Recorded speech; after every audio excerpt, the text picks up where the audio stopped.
কি কারণে অবরোধ জনগণ জানে না পুলিশ মারা অবরোধ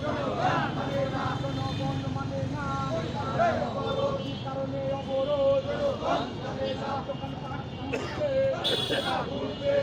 টাকা খুলছে দোকানপাট